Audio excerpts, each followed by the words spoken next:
علی وقار، جب میں کراچی سے جنگ کے لیے روانہ ہونے لگا تو میری ماں کو اندازہ تھا کہ سردی شدید ہوگی، اور کیوں نہ ہوتا، ماں جو ہے 9 مہینے جس نے اپنی کوکھ میں تحفظ فراہم کیا،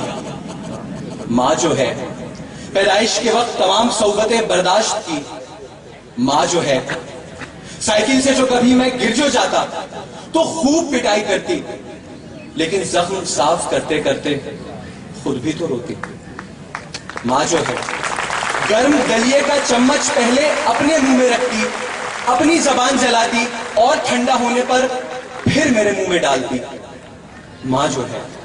ہاتھ پکڑ کر چلنا سکھایا، الف سے اللہ پڑھنا سکھایا، وہ اللہ جو اس عظیم ماں جیسی 70 ماؤں سے بھی زیادہ محبت کرتا ہے۔ تو پھر آج میں سوال کرتا ہوں کہ اس محبت کا گلا کس نے گھونٹ دیا کہ جب ملتان میں 2 دن کی بچی کو اس کی ماں کچرے کے ڈھیر پر پھینک دیتی ہے؟ اس ماں کی محبت کا گلا کس نے گھونٹ دیا کہ جب ملتان کی شدید سردی اس 2 دن کی بچی کی ہڈیوں کو چٹکا رہی تھی؟ ہاں، اس ماں کی محبت کا گلا اس وقت کس نے گھونٹ دیا جب کتے اس معصوم کا بدن ادھیڑ رہے تھے اور گردن سے لہو چوس رہے تھے؟ لہو قطرہ قطرہ ٹپکتا رہا،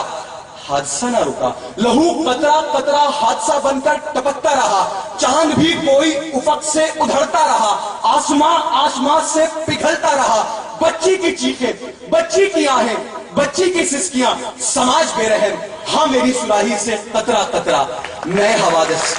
ٹپک رہے ہیں۔ علی وقار، ہم بات کریں گے تو نئے حوادث کی۔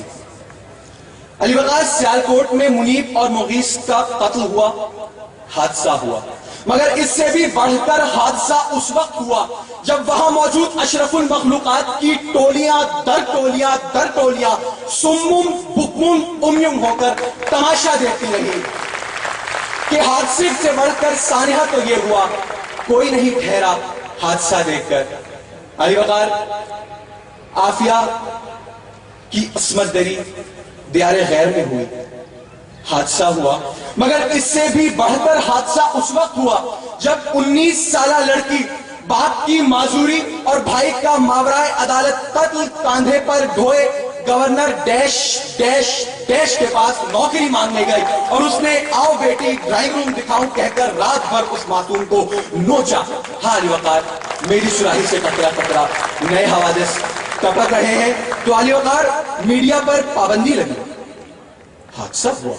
لیکن اس سے بھی بڑا حادثہ اس وقت ہوا جب سال 2010 کو پاکستان کو صحافیوں کے لیے بدترین ملک قرار دیا گیا، جس کی مثال 2 دن قبل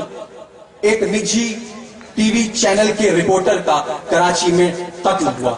ہاں علی وقار، میری سراہی سے قطرہ قطرہ نئے حوادث ٹپک رہے ہیں۔ علی وقار، کسی اہم شخصیت کے کتے کو بھی چھینک آ جائے تو یہ نام نہاد NGOs لاؤ لشکر بینر پوسٹر اٹھا کر دھرنے ڈالتے ہیں، مگر اس معصوم نوبیاہتی دلہن کے لیے کسی کی بھی آواز نکار خانے میں بلند نہ ہوئی کہ جس کو شادی کے صرف 30ویں روز نماز کی حالت میں اس کے شوہر نے اس لیے قتل کر دیا کہ وہ جہیز میں موٹر سائیکل لے آئی تھی، کار نہ لا پائی تھی۔ نہ جانے وہ دعا میں کیا مانگتی تھی، کہ شاید درازی عمر کی دعا مانگتی تھی، اے خدا میرے شوہر کو سلامت رکھنا، اس کی قسمت کی آج کو میری قسمت لکھنا۔ ہاں علی وقار، اس ملک کے لیڈران وزیران کسی حادثے سے کم ہے کیا؟ علی وقار، جمہوریت نے اس ملک میں جنگ ٹھیک سے نہیں لیا،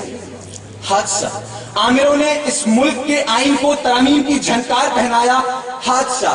عامروں نے اس ملک کو 2 ٹکڑے کیا، حادثہ۔ لیکن اس سے بھی بڑا حادثہ تو اس وقت ہوتا ہے جب اپنے آپ کو جمہوری اقدار کے پاسدار کہنے والے لیڈران پارلیمان کے باہر کھڑے ہو کر ایک دوسرے کو گالیاں چھوڑ کے سب کچھ کہہ دیتے ہیں، تمہارا لیڈر جنگلی، تمہارا لیڈر جانور، تمہاری بیوی بھاگی، تمہاری بیٹی بھاگی، تم بھی جاہل، تم بھی جاہل، تم بھی بے وقوف، ارے تم بھی مسٹر بین، ہاں شرم تم کو مگر نہیں آتی۔ علی وقار، یہ لغاری یہ مزاری، یہ پیر، جام، جدوئی، ملک، مخدوم، کھٹک، نواب، آفریدی، باچے اور میر قوم کے درد میں قوم کا 6 ارب روپیہ سالانہ نہریں بنوانے میں نہیں لگواتے، اسکول بنوانے میں نہیں لگواتے، بجلی لگوانے میں نہیں لگواتے، ہاں لیکن کتا دوڑوں، بٹیر بازیوں اور ریچھ کی لڑائیوں میں خرچ کر دیتے ہیں۔ علی وقار، ہمیں اٹھنا ہوگا، لیکن کسی طرح جائیے گا اور جا کے ٹی وی چینلوں میں اور اخبارات میں دیکھیے گا کہ تیونس کی عوام نے مہنگائی سے تنگ آ کر صدر کا تختہ آدھے گھنٹے پہلے الٹ دیا ہے۔ تو علی وقار، ہمیں اس عوام جیسا بننا ہوگا تاکہ 2 سال بعد جب چناب کالج میں ڈیکلینیشن ہو تو ہماری اگلی نسل یہاں پر آ کر یہ نہ کہتی پھرے کہ اے وطن، کیسے یہ دھبے در و دیوار پر ہے، کس شقیق کے تماچے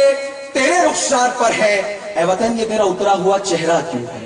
غرفاؤ بامو شبستہ میں اندھیرا کیوں ہے، درد پلکوں سے لہو بن کر چھلکتا کیوں ہے، ایک ساتھ پر تنقید کا پہرا کیوں ہے، ارے کس نے ماں باپ کسی آنکھ اٹھا لی تجھ سے، چھین لی کس نے تیرے کان کی بھارے تجھ سے، چھین لی کس نے تیرے کان کی بھارے تجھ سے۔